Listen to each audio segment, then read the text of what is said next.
Why was the human smiling that was the first thought that crossed the alien elder's mind when he spoke the warning across the void he had lived through thousands of years?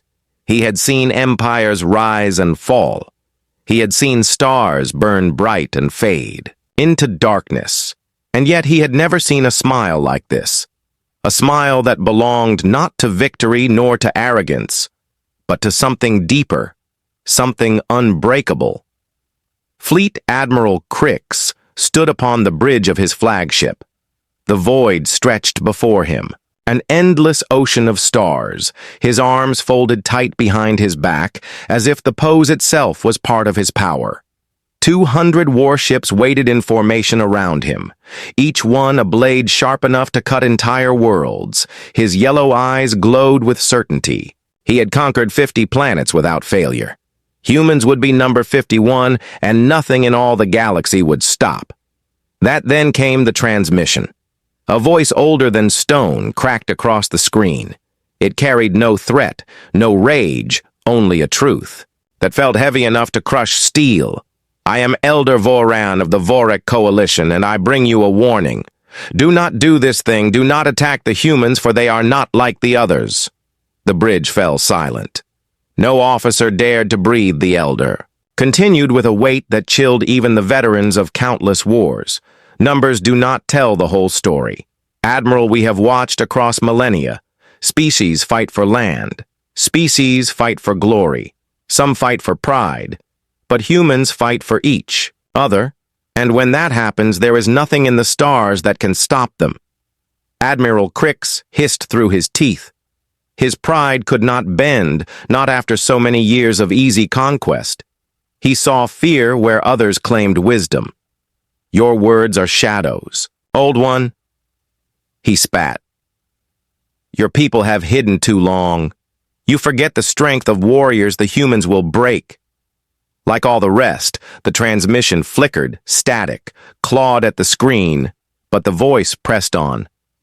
Listen to me, Admiral, if you strike them, they will not let you flee. They will not let you surrender. They will hunt you across every star until the last of your kind is ash. Do not test this, for another species once tried, and now they are nothing but dust. Then the screen went dark for a long breath. There was silence, the hum of ship engines, the faint tapping of claws on consoles, then the voice of a nervous officer. Sir, shall we alter course, Crix? Turned eyes like stone. No, we continue. The humans are weak. They are unprepared. Their fleets are scattered and small. Their weapons are primitive. They use rockets when we use plasma. They wield metal when we wield crystal. This will be no war. This will be a demonstration. And when it is finished, the galaxy will remember the strength of the Zapirian Empire. Yet in the quiet hours alone, Crix studied the reports again. He saw notes on human culture, strange rituals, strange stories. They spoke of battles where the few had stood against the many. They built monuments, not to emperors, but to fallen soldiers who chose death over surrender. They had words that did not translate words like hero. Words like sacrifice, he dismissed them as legend. Every race clung to myths when faced with power. 3 days later, the fleet arrived at the edge of human space, and before them lay a colony called New Austin. No fortress, no great wall, only a farming world with 50,000 civilians. Crix smiled in satisfaction. This would be the perfect example. The first stone cast in the river. That would drown humanity. Begin the attack, he commanded. On the surface, Captain Jake Morrison sipped his morning coffee. When the alarms split the sky, he had been a soldier once. But now he was only a governor. A man retired from war.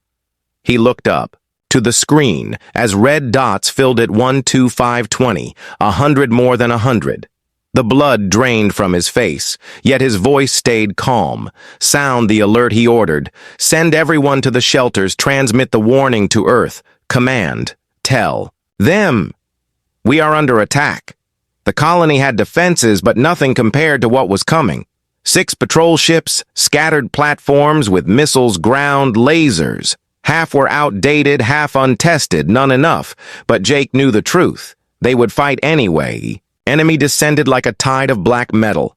Their fire lit the void. Their fighters swarmed like insects. But when the humans struck back, something strange happened. They did not retreat. Though outnumbered 20-1, they did not surrender, though. Ships burned around them. They pressed forward. They rammed their crippled ships into alien fighters. They hid among asteroids and struck from the shadows. They fought with no regard for odds. One young officer asked in disbelief, "Why do they not fall?" "Back!"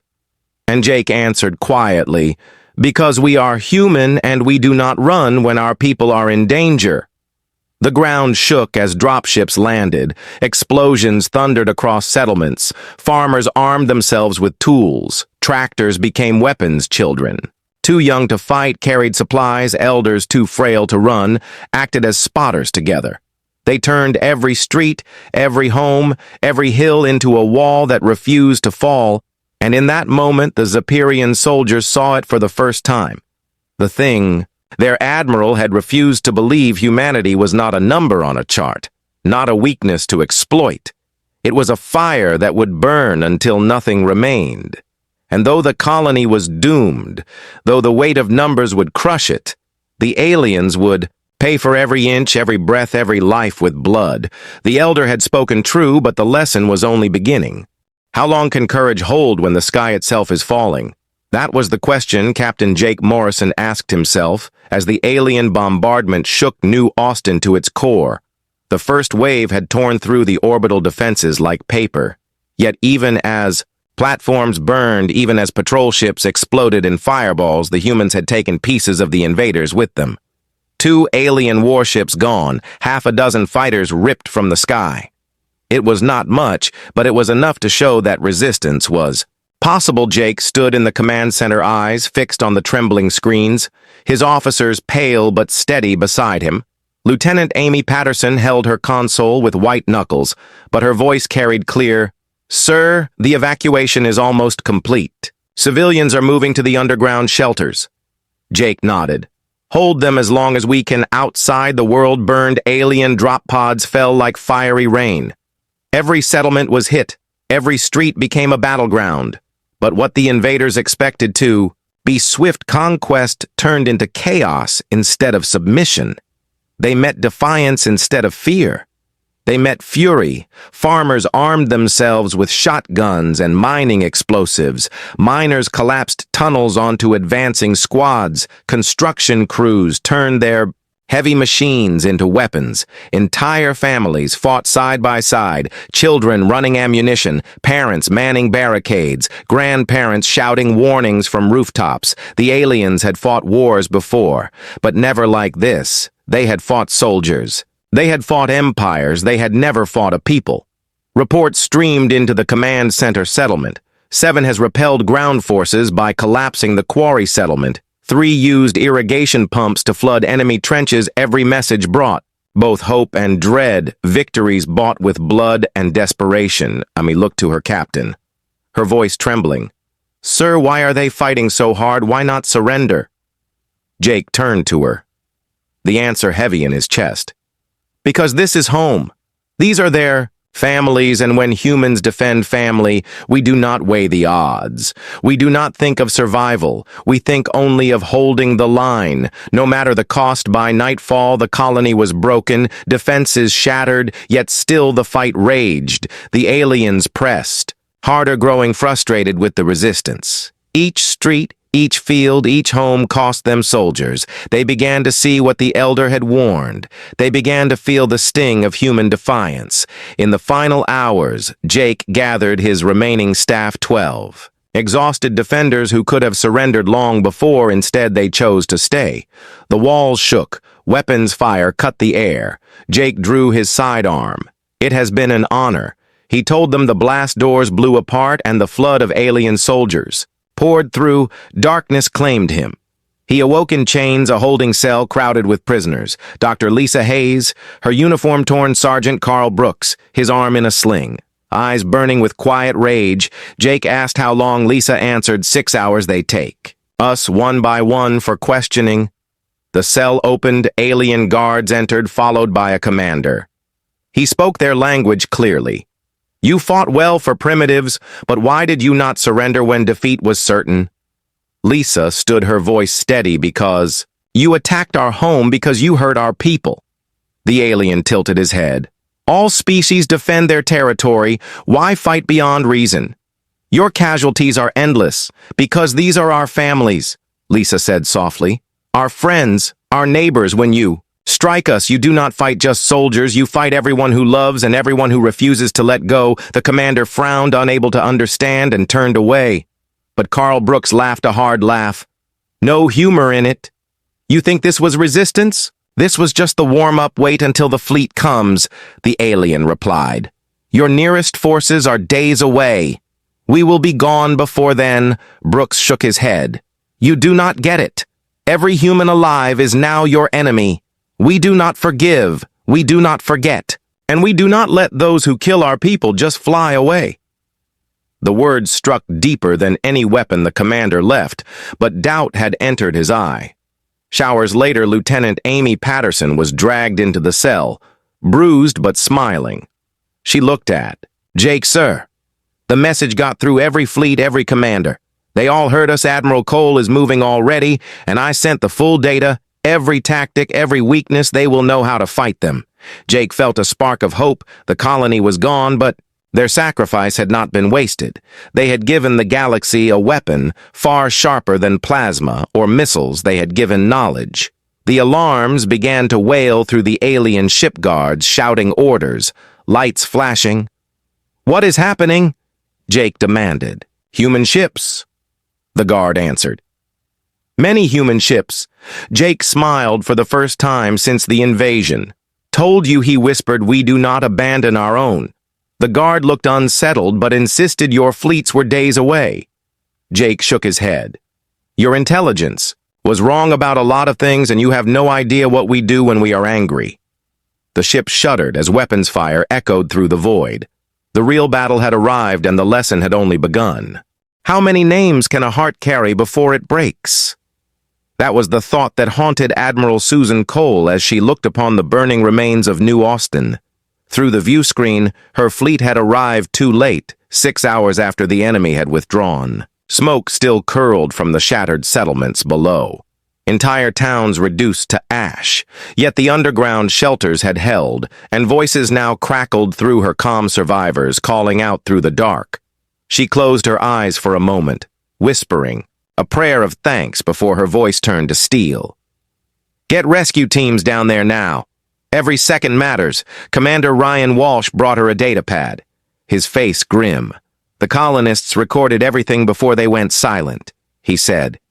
Susan scrolled. Through the reports, her stomach twisting. 50,000 civilians attacked by a fleet of 200 ships. The defenders had destroyed 12 and damaged dozens more before being crushed. Children, farmers, teachers, every one of them had fought. Like soldiers, Ryan spoke softly. They fought like demons. Susan lifted her head, her voice cold as the void. No, they fought like humans, and now the enemy thinks they can simply run. They think they can vanish into the stars as if nothing happened. Well, we will teach them differently. She turned to the crew. This is not a rescue mission anymore. This is justice. The order went out. The human fleet did not chase in neat battle lines. They scattered, half following the invaders at a distance, the others, vanishing into neighboring systems. What appeared chaotic was, in truth, deliberate. Every ship, every colony, every civilian now part of a vast net, and into that net. The Zephyrians would fall. The aliens tried to flee toward hyperspace, but Susan let them go. Commander Walsh frowned. Admiral, are we not engaging? She shook her head. Not yet. Ryan, they must believe they are safe before the trap can close across the galaxy. A message was broadcast on every channel in every tongue, Susan Cole's voice, echoing into eternity. These are our dead, and with those words the screen filled with faces. Maria Santos, age 7, loved to draw spaceships. John Carter, age 63, retired teacher who volunteered at the colony school. Amy Chen, age 35, Doctor who delivered 42 babies, every name, every life honored, not as a statistic but as a soul. For hours the list continued until the silence afterward weighed heavier than any weapon, and the final line burned itself into the mind of every listener. We will have justice for each one. Aboard his flagship, Admiral Crix received the transmission, his officers shifting uneasily around him. This is psychological warfare, said one. But Crix was not certain there was something in the human, voice colder than anger, harder than hate. It was final reports poured in from border worlds, human ships appearing in 7 systems, not invasions, not battles, just presence. The invaders began to realize they were being watched, hunted, marked like prey. The first strike came days later. A Zephyrian convoy intercepted, but instead of annihilation, the humans boarded checked crew lists and took only those who had fought at New Austin. The others were released but marked with a beacon visible across the stars. It was a declaration you can run, but we will find you. Commander Erickson studied the reports with disbelief. What are they doing? He asked. They are hunting us, Admiral Crix whispered. Not our empire, not our fleets. Us, every single one who touched New Austin. Panic spread through the Zephyrian ranks, crews deserted ships, captains mutinied, governments turned them away, entire systems refused harbor, fearing human retribution. Species once terrified of Zephyrian power now trembled before something greater, the inevitability of human vengeance. The Voric Coalition spoke again, their message broadcast to all. We warned you, they said, the humans are different. They do not make war. They make justice. Back on Kepler Prime, Susan Cole directed. The growing hunt. Every human world transforming into fortress, and forged children learning to read sensor data. Adults training by night, factories churning by day. Entire fleets rising from the fire of resolve. Commander Walsh brought his report. 60% of the original fleet accounted for. He said most captured, some destroyed. The rest scattered and hiding. Susan studied the map, red dots of hunted ships spread across the stars. Then she gave the order, no more delays, no more mercy find. Them all, and so the hunt deepened. Rachel Davis, once a freighter captain, now commander of the Deep Tracker, followed a trail through the Horsehead Nebula, tracing the hyperspace wake of a destroyer that had burned the colony school. Her voice steady. Mark it and send it to command. Another predator sighted another thread in the tightening noose. One by one, ships vanished from the map, taken prisoner or obliterated. Zephyrian pride crumbled under the relentless pursuit, and everywhere the same truth, whispered through the stars. When you make an enemy of humanity, there is no corner of the galaxy where you can hide. What does a warrior do when the war is already lost? That was the question, haunting Fleet Admiral Crix as he sat in the shadow of an abandoned star system. His flagship crippled, his fleet scattered. Once he had commanded 200 ships feared across the galaxy, now only a handful remained, limping, broken, starving, hunted. The reports never stopped. Every day, another ship gone. Another captain captured another crew, turning themselves over to neutral governments who immediately handed them to the humans. No one would offer sanctuary. The name Zephyrian had become poison. Commander Zachriel called through the failing comm system, his image flickering with interference. Admiral, we cannot last much longer. Our supplies are nearly gone. Half my ships can barely sustain life support. Crix asked. Have you found refuge? Zachriel bowed his head. None, sir. Every world rejects us. The humans have convinced them it is suicide to help us. Crix closed his eyes, the truth cutting deeper than any blade. 6 months ago, he had been the hammer of conquest. Now he was a beggar clinging to shadows. Some of my crew, whisper of surrender. Zachriel confessed they believe perhaps the humans will show mercy. Crix's voice broke into bitter laughter. Mercy? The humans offer none. They offer justice. And justice means we all pay for New Austin. When the transmission ended, Crix walked to his quarters, pulling up human intelligence reports, searching for weakness. Instead, he found only terror. The humans were not merely fighting his fleet.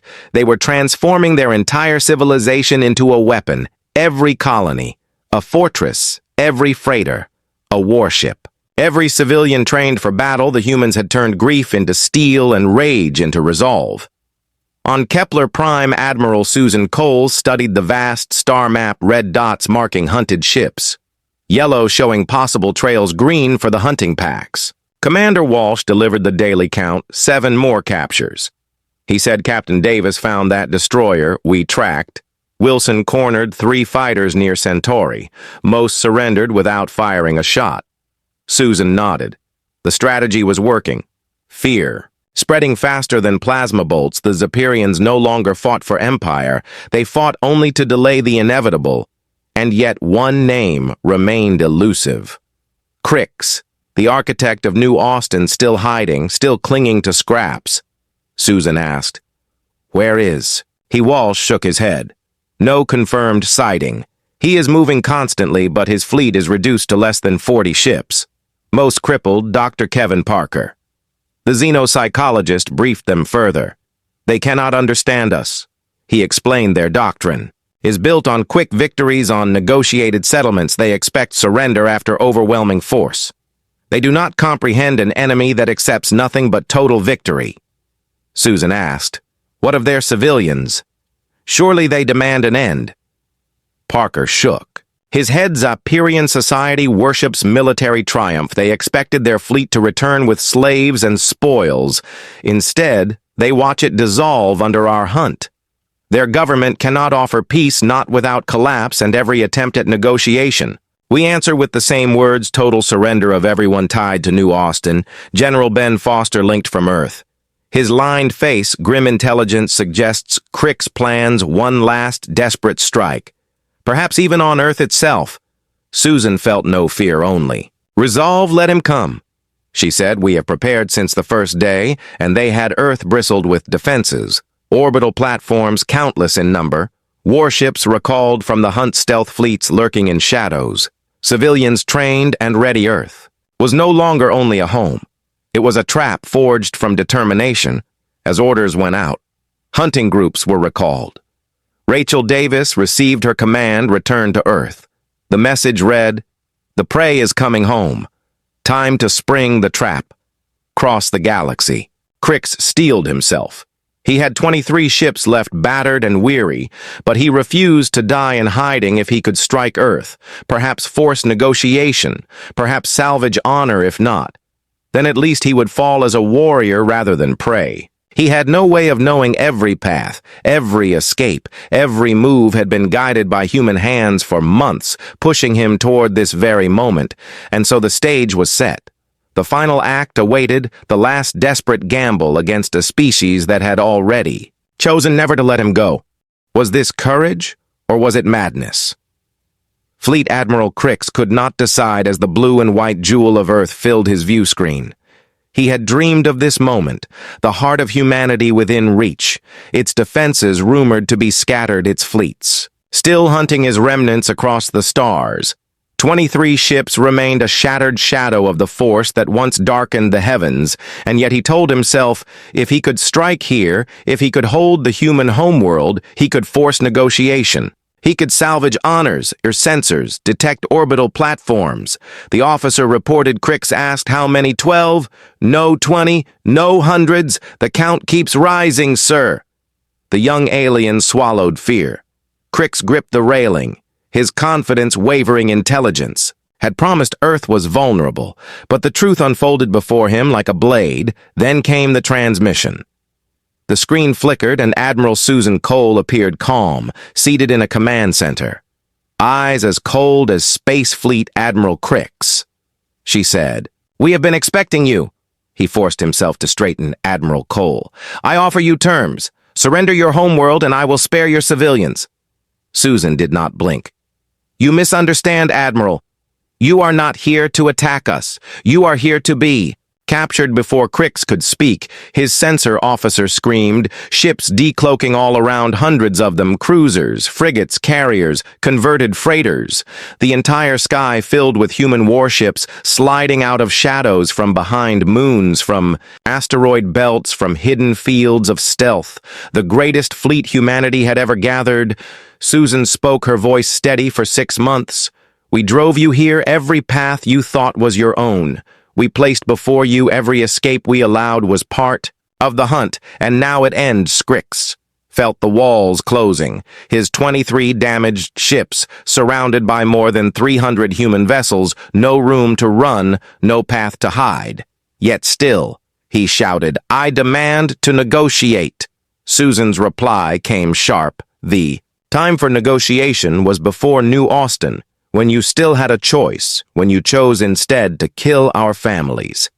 Now you face the consequences. The battle began.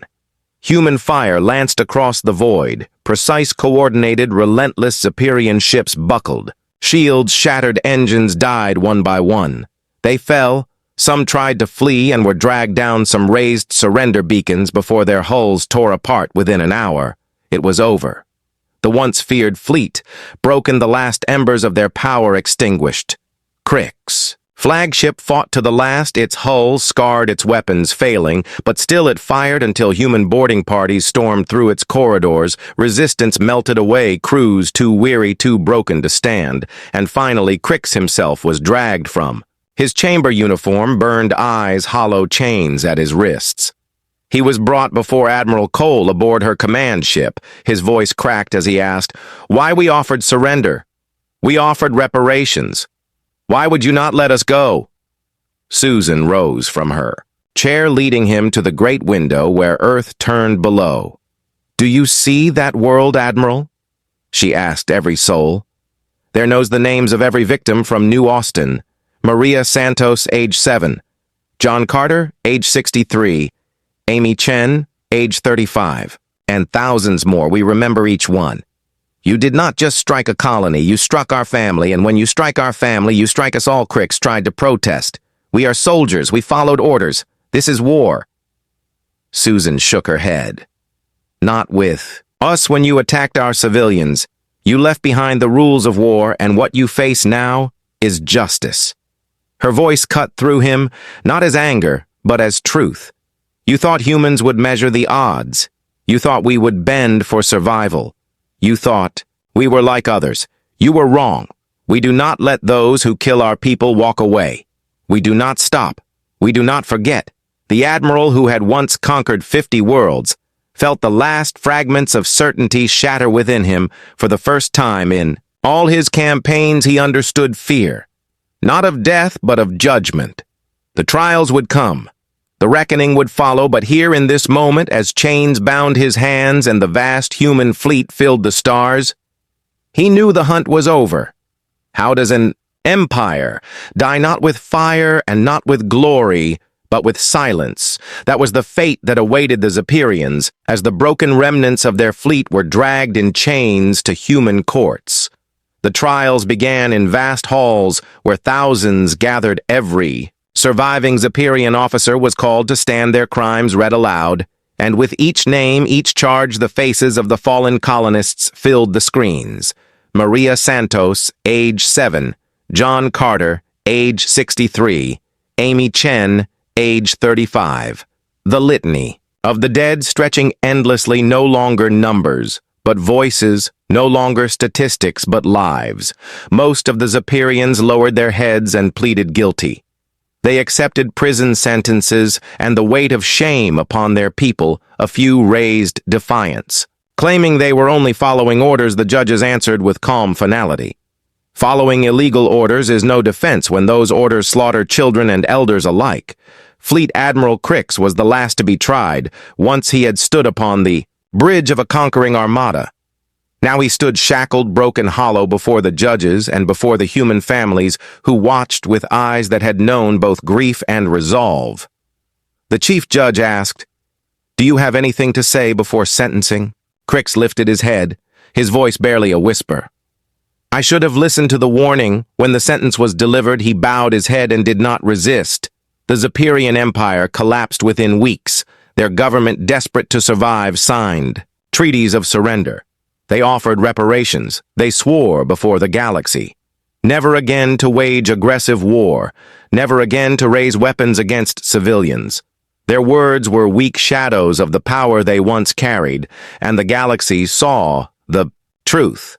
The empire that had once been terror was now nothing but memory. But the lessons did not end there, for every star watching had seen what humanity had done. They had seen a people once dismissed as weak turn themselves into hunters. They had seen ordinary citizens transform into warriors. They had seen an entire civilization rise as one voice that declared, "We do not forgive, we do not forget, and we never let our families be harmed without answer." The Voric elder spoke once more, his voice carried across every channel. Let the fate of the Zepyrians be remembered. He said, "Humans are peaceful when left alone. They trade fairly. They keep their word, but when their families are struck, when their children are harmed, they become something else. Relentless, implacable justice itself." On Kepler Prime, Admiral Susan Cole stood before her staff. The war finished, the hunt complete. Ryan Walsh at her side, Dr. Kevin Parker reviewing reports, General Foster linking in from Earth. "The galaxy has changed," Parker said. "Species once planning wars now rewrite their doctrines. Neutral governments now fortify their borders, not against humans but against the temptation to harm them, because now they know what the cost will be." Susan nodded. The message was not simply for the Zepyrians, it was for all who might ever forget the true. Meanwhile, Colonel Jake Morrison returned to New Austin. The colony rebuilt from ashes, a memorial wall rising in the central square. Names etched in black stone: children, parents, elders. Each one remembered visitors came from across the galaxy. Diplomats, scholars, soldiers. They wished to understand why the humans had fought so hard, why they had pursued so far. Is it true? Humans never forgive one. Young alien asked Jake, looked at the wall, his fingers brushing the names softly. "We forgive," he said, "but we never forget. And we never let those who hurt our people escape justice." Another diplomat pressed. "But the war lasted almost a year. Your whole species mobilized. Would it not have been easier to accept surrender?" Jake turned, eyes steady. "This was not about easy. This was about right. When someone attacks your family, you do not measure costs. You do not weigh convenience. You do whatever it takes to make sure it never happens again." The aliens listened as Jake pointed to the names. Every one of these was someone's child, someone's friend, someone's love. Admiral Crix thought humans would calculate that revenge was not worth the cost. He was wrong. When you hurt our people, the cost does not matter. The time does not matter. The distance does not matter. We will find you. And across the galaxy, the message echoed a truth no one would ever forget again.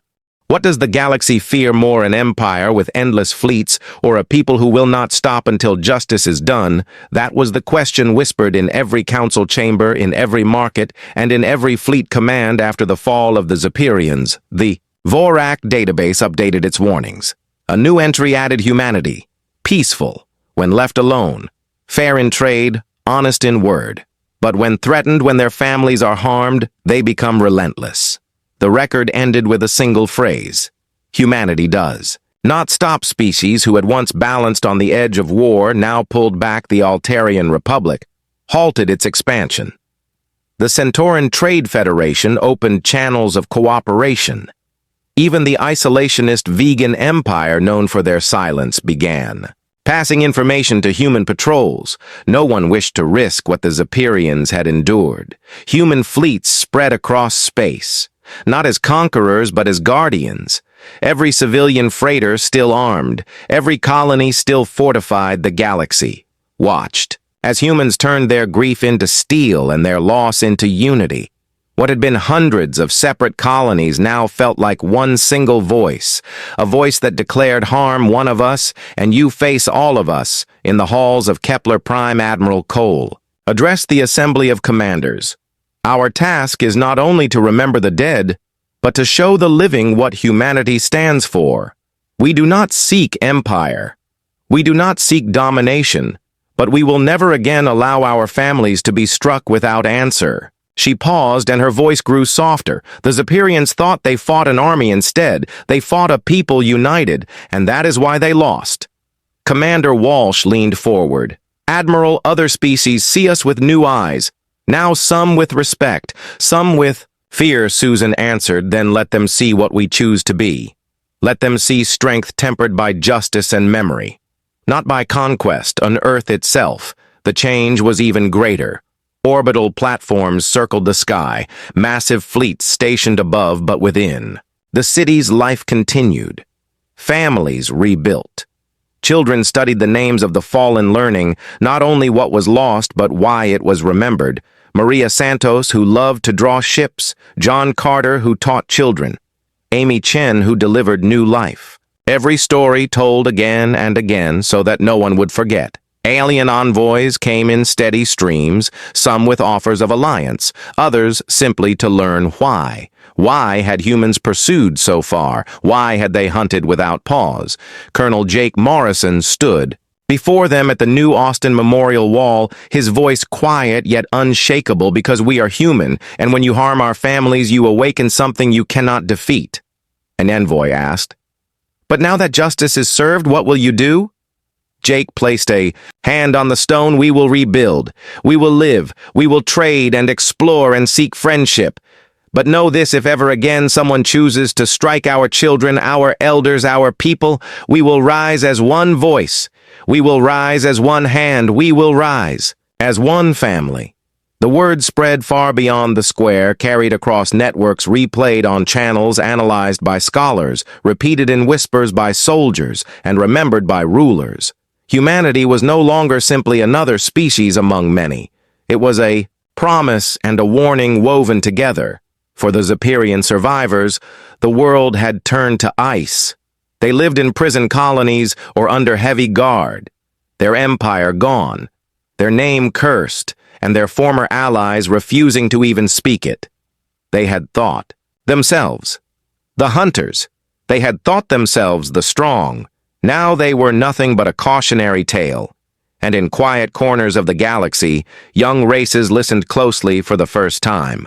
They believed perhaps it was possible to be more than prey. Perhaps it was possible to rise if one could be like the humans. But the truth was harder. The humans were not invincible. They bled, they mourned, they grieved. The difference was that they rose after every wound stronger than before, and that was what no one could understand. That was what no one could match. The galaxy had been reshaped not by conquest, not by fleets of destruction, but by the unyielding will of a people who would not let the memory of their dead fade away. What remains? When the battles are finished, when the fleets are scattered, when the enemies are chained, what remains is memory, and it is memory that defines humanity more than any weapon, more than any fleet. 1 year after the attack, Colonel Jake Morrison walked slowly through the rebuilt colony square of New Austin. The black stone wall stood tall, carved with the names of every soul who had fallen, not as numbers, not as statistics, but as lives. Children, parents, grandparents, friends, each name etched, so that they would never fade. Families gathered there daily, some to weep, some to smile as they told stories, others to place flowers or drawings, or simply stand in silence. Today, a delegation of young alien diplomats visited, wide-eyed, uncertain. They had heard the stories, but they wanted to see with their own eyes what humanity had become. Is it true that humans never forgive? One asked, his voice hesitant. Jake studied the wall, his hand brushing the familiar names. Maria Santos, who loved to draw. Spaceships. John Carter, the teacher who guided so many children. Amy Chen, the doctor who delivered hope into the world. He turned and answered, "We forgive. But we never forget. And we never allow those who harm our people to escape justice." The young envoy frowned. But the war lasted almost a year. Your entire civilization was mobilized. Would it not have been easier to accept surrender? Jake shook his head slowly. This was not about what was easy. It was about what was right when someone strikes. Your family. You do not calculate the cost. You do not weigh the odds. You do whatever it takes to make sure it never happens again. He pointed to the wall. Every name here was a child, a friend, a parent, a soul we loved. Admiral Crix thought humans would calculate that revenge was not worth the effort. He thought we would count the odds and give up. He was wrong, because when you hurt our people, the cost does not matter. The time does not matter. The distance does not matter. We will find you, the young aliens exchanged uneasy glances. One whispered, "But what if it happens again?" Jake's gaze hardened. Then whoever dares will learn the same lesson Admiral Crix learned. Humans are peaceful. Humans are reasonable. We prefer words to weapons. But we never ever let those who harm our families walk away. The diplomats stood silent, then bowed their heads. They began to understand, and across the stars the lesson spread. Rulers and generals and merchants all whispered the same truth. The Zephyrian Empire had not been defeated by greater weapons or numbers. It had been destroyed by something more enduring, by the refusal of humanity to let their dead be forgotten, by the relentless pursuit of justice. No matter the cost, the Voric elder spoke. One last time, his ancient voice trembling, "Yet certain humans are a peaceful people when left alone. They trade fairly. They honor their agreements, but when you strike their families, when you harm their children, they become something else. They become relentless, they become implacable, they become justice itself, and they will hunt you across the stars until every wrong is made right." And so the galaxy changed, not because humans were feared, but because every species now understood the cost of harming them, the cost of breaking the bond of family, the cost of underestimating the fire that lay hidden within. In time, New Austin thrived again. Fields planted, homes rebuilt, laughter returning to the streets, children growing who would never know the terror of that first day yet, who would always remember the names carved in black stone above them. And when night fell, Jake Morrison often walked alone beneath the stars. He would look up at the endless sky and whisper softly, a vow. Not of hatred, but of memory. We forgive, but we do not forget. And as long as we remember, none of you are ever truly gone. And the stars seemed to whisper back the promise that humanity had written across the galaxy forever.